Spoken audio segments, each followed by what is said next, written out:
Hello students. आज के lecture में हम इफेक्ट ऑफ ह्यूमन एक्टिविटीज़ पढ़ेंगे। ह्यूमन एक्टिविटीज़ में मेनली कंसीडरेबल हैं food, shelter, housing, agriculture, industry, mining, transportation और इनका क्या इम्पैक्ट होता है एनवायरनमेंट पे। तो the title is effect of human activities on environment and what are the human activities we are considering, that is food, shelter, housing, agriculture, industry, mining and transportation. देखिए, ये जो ह्यूमन एक्टिविटीज़ हैं जितनी भी mention है, चाहे वो food हो, चाहे वो शेल्टर हो, चाहे वो हाउसिंग हो, एग्रीकल्चर हो, इंडस्ट्री हो, माइनिंग हो, ट्रांसपोर्टेशन हो, ये सारी एसेंशियल ह्यूमन एक्टिविटीज़ हैं। इनको बिना परफॉर्म किए हम सरवाइव नहीं कर सकते। क्यों? क्योंकि फूड हमारी ज़रूरत है, फूड हमें चाहिए ही चाहिए। शेल्टर इज़ द टेम्परेरी निवास, जैसे कि एनिमल शेल्टर भी हम बनाते हैं या फिर हम जो कैंप्स वगैरह बनाते हैं। Shelter is for the short term living, ठीक है। Housing is the temporary place where the person can live. Agriculture वो एक्टिविटी है जो कि हमें लार्ज स्केल पे क्रॉप प्रोडक्शन देती है।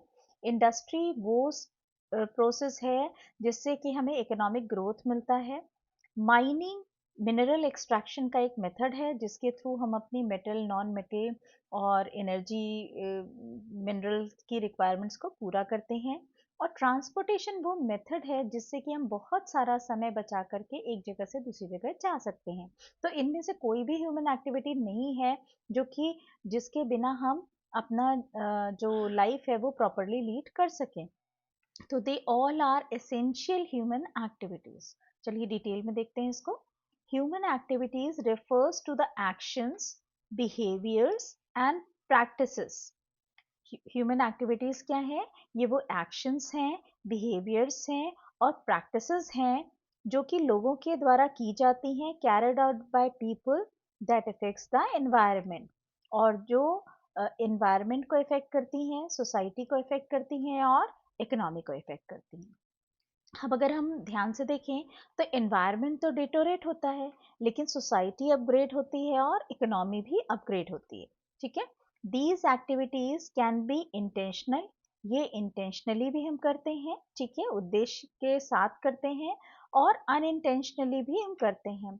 And encompasses a wide range of actions, और इसके दौरान कई सारे एक्शंस परफॉर्म किए जाते हैं, from individual behaviors to large scale industrial operations, ठीक है, जिसकी वजह से environment में deterioration होता है। some common categories of human activities include agriculture, ये सबसे इम्पॉर्टेंट एक्टिविटी है, ह्यूमन एक्टिविटी है। देखिए, बिना एग्रीकल्चर के हम क्रॉप प्रोडक्शन नहीं कर सकते। तो cultivation of crop and life stock farming is for food production. This is an essential practice. लेकिन इसके लिए हमें क्या करना पड़ता है? हमें ग्रास रूट लेवल के जो फॉरेस्ट एरिया है या लैंड में जितनी भी ग्रासेस हैं वो सारा हटाना पड़ता है। और इंटेंशनली जिस भी क्रॉप को हमें कल्टीवेट करना है उसके हिसाब से हमें खेती करनी पड़ती है, ठीक है। तो agriculture practice also effects the natural ecosystem. इसके बाद है इंडस्ट्री। इंडस्ट्री क्या होती है? इंडस्ट्री देखिए, मैन्युफैक्चरिंग इंडस्ट्री भी है, माइनिंग इंडस्ट्री भी है, प्रोडक्शन इंडस्ट्री भी है, आपके इलेक्ट्रॉनिक प्रोडक्शन भी होता है, गुड्स का भी प्रोडक्शन होता है, खाने की चीज़ों का भी प्रोडक्शन होता है, कपड़ों की का भी प्रोडक्शन होता है, एसेसरीज का भी प्रोडक्शन होता है। तो जितनी भी इंडस्ट्रीज हैं ये भी एनवायरनमेंट में ही सस्टेन करती हैं, और उनके अंदर जो इंडस्ट्रियल प्रोसेस के द्वारा जो सर्विसेज प्रोवाइड की जाती हैं या जो सामान बनाया जाता है उसको हम इस्तेमाल भी करते हैं। बट इसके ड्रॉबैक भी क्या है कि एक तो इंडस्ट्री का सेटअप आप किसी लैंड एरिया पे लगाएंगे तो वहाँ का इकोसिस्टम आप डिस्टर्ब करेंगे। इसके अलावा जो आपका जो प्रोसेस के दौरान जो केमिकल्स, जो एनवायरमेंटल डिटोरेशन होगा वो भी इसमें इंक्लूडेड है। इसके बाद आता है urbanisation. As we are increase by population day by day, हमारी जो पॉपुलेशन है वो ड्रास्टिकली बढ़ रही है। इसके लिए हमें क्या है? नए शहरों की ज़रूरत पड़ रही है। तो शहरीकरण जो है वो कहाँ होगा? फॉरेस्ट लैंड को हटा के होगा। तो urbanisation is the another cause. Then deforestation. देखिए, डिफॉरेस्टेशन तो कई चीज़ों का रीज़न है। डिफॉरेस्टेशन, हम मकान बनाएंगे तो हम डिफॉरेस्टेशन करेंगे, हम खेत बनाएंगे, एग्रीकल्चर लैंड प्रोड्यूस करेंगे तो भी हम डिफॉरेस्टेशन करेंगे, उस जगह पे हम इंडस्ट्री लगाएंगे तो भी हम डिफॉरेस्टेशन करेंगे। तो deforestation is because of any cause, लेकिन deforestation is the removal of the forest और the clearing of the forest. तो वो भी एक आप एनवायरनमेंट को इफेक्ट करते हो। क्यों? क्योंकि फॉरेस्ट जो है ऑक्सीजन और कार्बन डाइऑक्साइड का साइकिल कंप्लीट करता है, वाटर साइकिल में भी ये बहुत इंपॉर्टेंट रोल प्ले करता है। ठीक है, इसके बाद आता है ट्रांसपोर्टेशन। ट्रांसपोर्टेशन क्या है? द मूवमेंट ऑफ पीपल और goods from one place to another place और within a short span of time, जो कि ये बहुत एसेंशियल है। और इसीलिए हम ट्रांसपोर्ट को कहते हैं it is an essential evil. ठीक है, एनर्जी प्रोडक्शन। एनर्जी प्रोडक्शन देखिए, कोई भी आज की डेट में अगर आप इलेक्ट्रिसिटी के बिना 2 दिन आपको रहना पड़े तो it will be very difficult for everyone to survive without electricity. क्यों?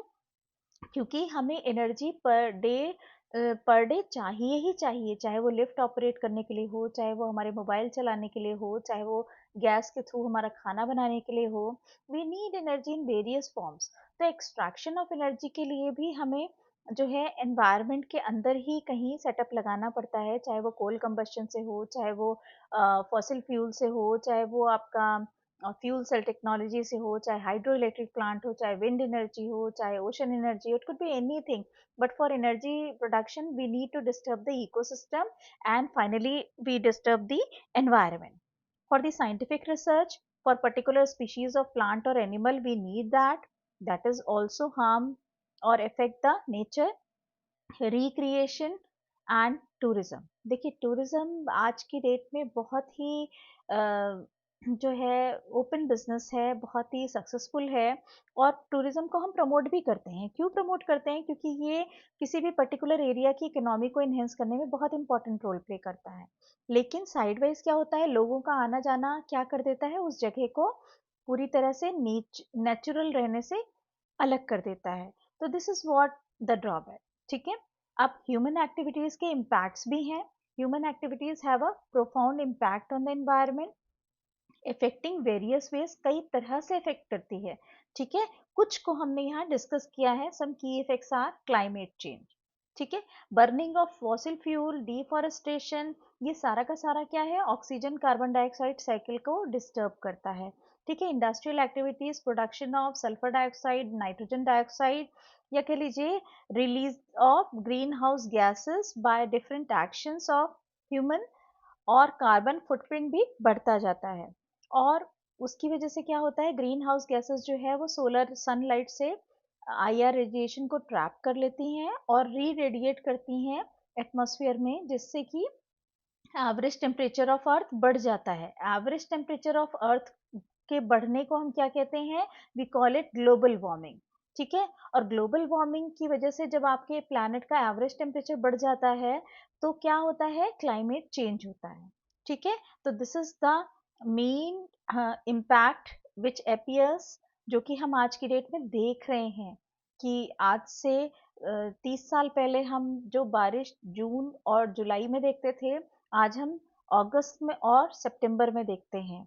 तो अपना क्लाइमेट जो प्लैनेट है वो क्लाइमेट इन चेंज के इंडिकेशंस दे रहा है। ठीक है, अनदर इम्पैक्ट इज डिफॉरेस्टेशन। ठीक है, एज वी डिस्कस अर्लियर। उसके अलावा पोल्यूशन। देखिए, जितने पर्सन इंडिविजुअल बढ़ते जाएंगे, पर पर्सन जो है वो पोल्यूशन कॉज होता है। ठीक है, consumable items, solid waste, electronic waste, जैसे जैसे पॉपुलेशन बढ़ती है वैसे वैसे वो पोल्यूशन इंक्रीज होता है। चाहे वो एयर पोल्यूशन हो, चाहे वो वाटर पोल्यूशन हो, चाहे वो सॉइल पोल्यूशन हो। इसके अलावा भी नॉइज पोल्यूशन इसी का कंसिक्वेंस है, सॉलिड वेस्ट जनरेशन इसी का कंसिक्वेंस है। Lots of things is being going through the same. Loss of biodiversity भी इसी का एक कॉन्सिक्वेंस है।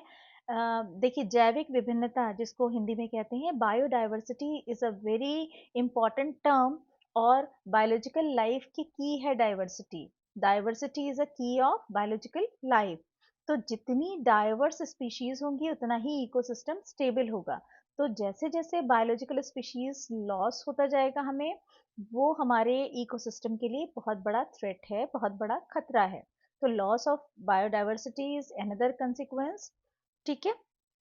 ओवरफिशिंग, ओवरफिशिंग क्या है? ओवरफिशिंग डिप्लीट्स द फिश पॉपुलेशन और इस तरह एक्वेटिक इकोसिस्टम डिस्टर्ब करेगी।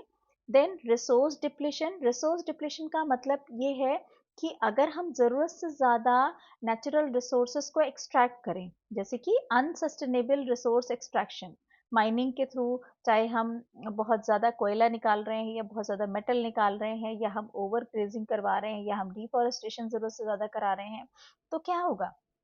ये सस्टेनेबल नहीं होगा, आगे आने वाली जनरेशन के लिए नहीं बचेगा कुछ भी रिसोर्स प्रॉपरली। ठीक है। Then waste generation is another criteria कि जैसे जैसे शहर बसते हैं वैसे वैसे गंदगी का ढेर लगता है। क्यों? क्योंकि पर पर्सन कंज्यूमेबल गुड्स बढ़ जाते हैं और आज की डेट में जो हम जितना भी मटेरियल इस्तेमाल करते हैं हाउस होल्ड में, वो सारा कुछ पैकेजिंग मटेरियल का ही इतना कचरा होता है। तो उन सबको डिकम्पोज होने में बहुत टाइम लगता है, lots of waste is being generated और उसको मैनेज करना ही एक बिग प्रॉब्लम होती है। ठीक है। अब लैंड डिग्रेडेशन भी उसी का पार्ट है। लैंड डिग्रेडेशन, लैंड की क्वालिटी डिग्रेड होती है। क्यों? क्योंकि उस पर बहुत सारा वेस्ट है, उस पर केमिकल वेस्ट है, उस पर बायोलॉजिकल वेस्ट है, उस पर फिजिकल वेस्ट है। तो क्या होगा? लैंड टॉक्सिक हो जाएगी और टॉक्सिक लैंड हो जाएगी तो वापस सॉइल क्वालिटी डिटोरेट करेगी। इसके अलावा urbanisation and habitat fragmentation is also there. जैसे जैसे सिटीज एक्सपैंड करती हैं, देखिए as the cities expand natural habitats are fragmented और डिस्ट्रॉय। जैसे जैसे शहर के शहर बढ़ते चले जाते हैं या पॉपुलेशन बढ़ती चली जाती है, वैसे वैसे नेचुरल इकोसिस्टम्स जो हैं वो डिस्ट्रॉय हो जाते हैं, इकोसिस्टम डिस्टर्ब हो जाते हैं।